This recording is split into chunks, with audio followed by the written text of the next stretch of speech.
Pokoknya kula lek wonten wong mantu kula wonten. Nggih.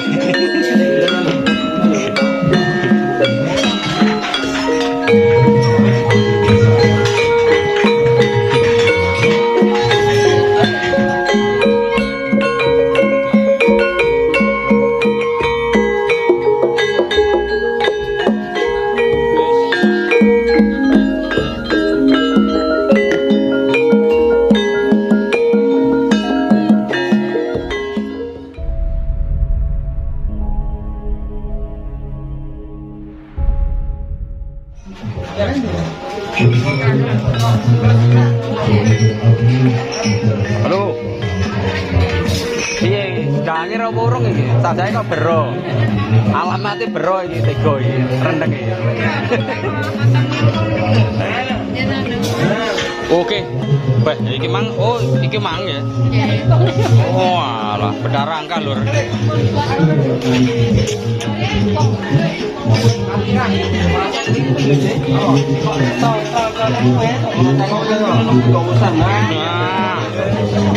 Oh, kurang pengalaman nih. Tahu Pak. Lah ya.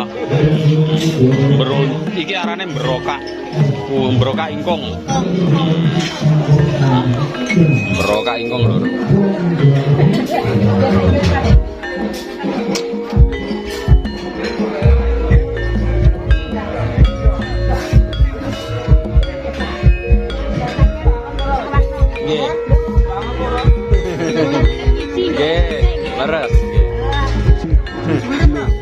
Assalamualaikum warahmatullahi wabarakatuh, sobat ya. Berjumpa lagi bersama saya Ponorogo. Semoga kita semua masih dalam keadaan sehat walafiat, Allahumma amin. Buat sobat-sobatku dimanapun berada, tak bosan-bosannya Cap Ponorogo review tentang suasana hajatan mantu. Dan kali ini saya berada di dapur hajatan, itu menyaksikan keseruan para sinoman yang rewang. Di sini para sinoman lagi asik beruncah ingkung atau berokak ingkung, karena ini adalah sarana atau ubur ampe ambengan yang baru dilaksanakan di ruang tamu tadi, yaitu dalam acara Genduri Bedah Rangkah. Di sini para sinoman lagi asik berokak ayam atau berokak ingkung ini, sobat ya. Seperti ini, luar biasa sekali. Dan untuk acara di hajatan ini sobat ya, tepatnya yaitu di Kampung Jaten, Duku Tunggur, Desa Karangan, Kecamatan Badekan, Kabupaten Ponorogo, Jawa Timur. Di sini yang paling asik yaitu tentang rewang masak nasi, karena rewang masak nasi ini adalah salah satu momen yang paling menonjol di dalam suatu hajatan, karena masak nasi ini termasuk bagian salah satu ya yang tidak bisa sampai telat, istilahnya itu sampai telat ya, karena memang yang utama ini adalah nasi, sehingga rewang nasi ini tak pernah berhenti mulai dari awal hajatan sampai selesai hajatan, karena memang masak nasi ini melayani ribuan tamu undangan yang datang. Seperti ini sobat ya, sampai membumbung uapnya ya ke atas, dan di sini sekali ditumpahkan langsung sama ibu-ibu yang rewang langsung dibungkus. Ada yang pokoknya intinya dipersiapkan langsung, tentunya nanti akan dibawa ke depan, termasuk salah satu untuk berkatan. Oke sobat ya, bagaimana keseruan rewang hajatan tersebut? Yuk simak videonya sampai selesai.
Prayitna sing prasrana